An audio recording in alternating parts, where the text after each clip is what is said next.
update on the current situation right now involving the Corky Boulevard fire that broke out yesterday in Van Zandt County.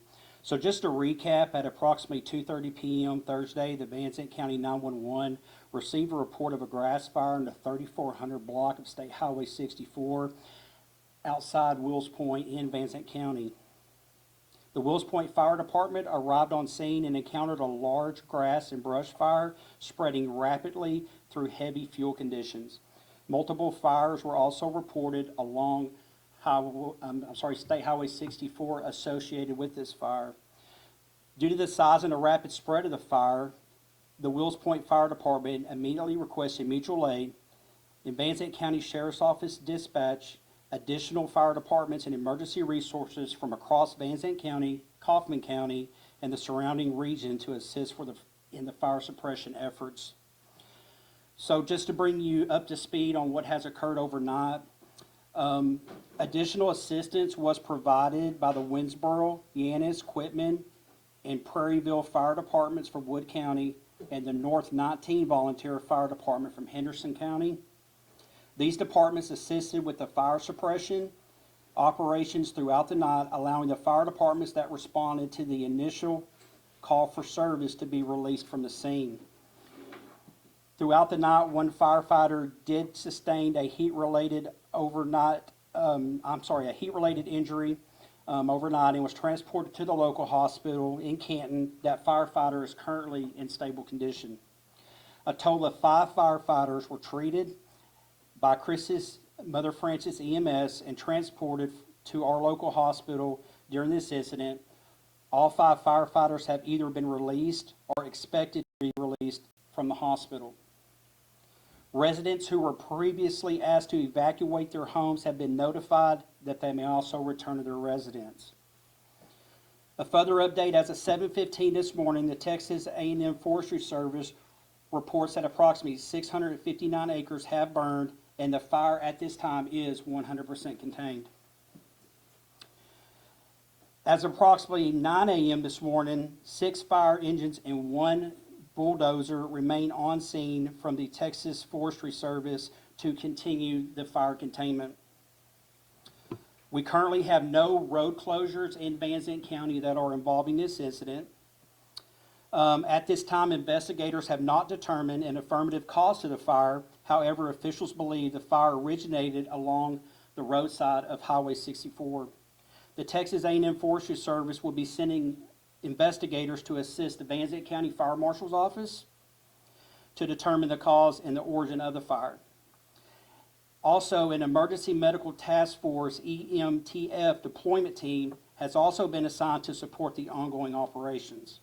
The deployment includes a unit from the Longview Fire Department equipped with a quick response vehicles and ambulance. This medical task force is dedicated to supporting the ongoing operations of the Texas A&M Forestry Service and will remain on scene until the operation is completed and the clear scene. We would like to express sincere appreciation to all the local fire departments within Van Zandt County, the Texas A&M Forestry Service, the Texas Division of Emergency Management, and the Van Zandt County Emergency Management, along with numerous of departments outside our county, and the emergency personnel who work tireless to contain this fire and extinguish it.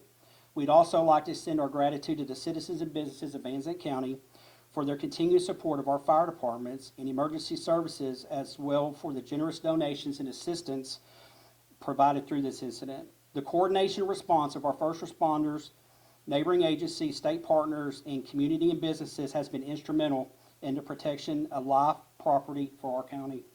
The Van Zandt County Sheriff's Office will also provide updates later on throughout the day if any of those should arise, and I will take a few questions. When dealing with a fire such as big as this, how important was y'all able to get mutual aid in there from all the different departments to be able to help contain this fire and get it under control? It was very, very critical. One thing that we noticed, and you're going to experience today, is the weather conditions we had yesterday. The weather conditions was absolutely horrible to be doing any type of outdoor burning or to be working with anything involving a fire. And with the temperature the way it was and the wind speeds that we had, we were dealing with 10 to 12 mile an hour winds up to a 20 mile an hour gust while we were trying to battle this fire at the same time. We were very fortunate that we did have fire department units that were currently out at the time that were clearing from additional fires. And we were able to utilize those resources from outside the county. Our fire department's got a great working relationship with our neighboring counties and fire departments to be able to bring those resources in. Were there any more additional businesses or maybe even homes that were evacuated overnight? No, sir, there wasn't.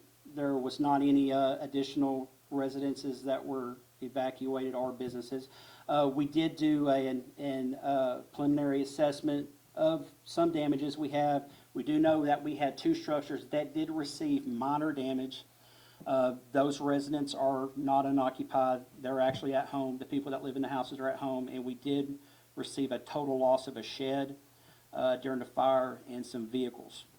With close to 700 acres, it wasn't just one property. Was this the fire spread to multiple properties out in the county? Yes, it was. Absolutely. We're thinking it originated on the side of 64. We think we have a small area that we're going to be further investigating. The fire marshal is of the origin of the fire. And then once it hit the fuel in the field, the dry grass conditions, it spread rapidly with that wind. At last check at 9 o'clock last night, the fire was at 400 acres. This morning, almost 700. Did it grow that significantly overnight? It possibly could have, but once we were able to get a better understanding of what we were dealing with, we used the technology of drones to take measurements for us, and we were able to determine, the Texas Forestry Service was actually able to determine we're dealing with about 657, 659. I know it's still early in the investigation, but is there a way that you may think maybe this fire may have been accidentally set or may have purposely set? At this time, we don't know, sir. And you got, go ahead. Safety-wise, what do residents need to know in the area today? In the area today, you need to be vigilant. Just pay attention to what you're doing. Make sure you're not doing any outside burning. If you're going to travel with a trailer, make sure you connect your chains up. If you are a smoker, don't flip cigarettes out. During this incident yesterday, we had an incident on Highway 80 where we had a witness observe a motor vehicle driving down the road and extinguish a cigarette out, or attempted to extinguish a cigarette outside their vehicle. It caught the grass on fire, and then we had this incident going on. We had to set up a North Command and deal with that situation too. We're very fortunate we had trucks out, get that fire extinguished. A lot of these fire departments out here are volunteer-based. I'm sure a lot of them had to drop what they were doing, come help. What does that say about the community and the workforce here in Zandt County? It says a lot. One thing that our county does have, and we're very fortunate, is we have a few ESDs. Having those ESDs that our county supports, our citizens support, is very instrumental, along with our fire department, because of the training and the equipment that they can provide. You talked about these citizens, how they came out to help. Can you expand on that, how maybe citizens, they were out bringing water and stuff to y'all and Gatorade to be able to help y'all during this time? Oh, absolutely. The areas on 64 where we had traffic shut down, we were constantly running runners back to those areas for the outpour of support that we have from the community. Cases and cases of water, food. We stayed all hydrated. This one thing about Zandt County is this community comes together.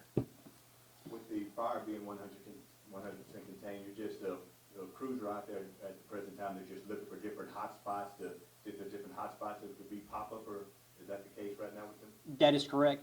Currently at this time, we do not have an incident command established on this fire. This fire has been turned over to the Texas A&M Forestry Service, and they're right now hardening the fire lines, making sure that there's no hot spots that's out there, and so we can get this completely cleared.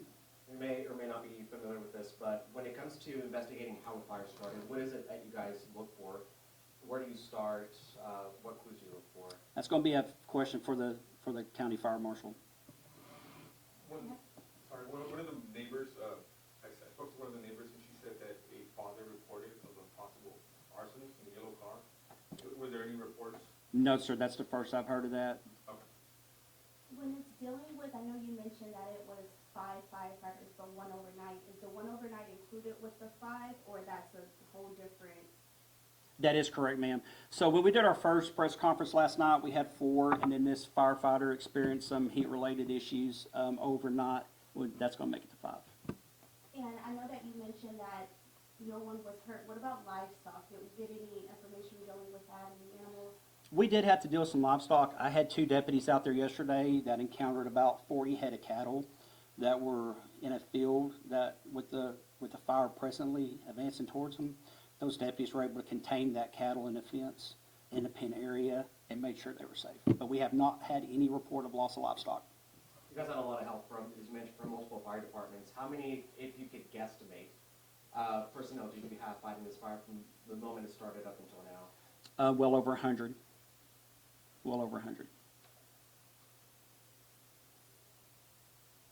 Any more questions? When was the last time that you guys have had a fire of this intensity of that, or how's that? We did have a fire earlier this month that was towards the Ben Wheeler area.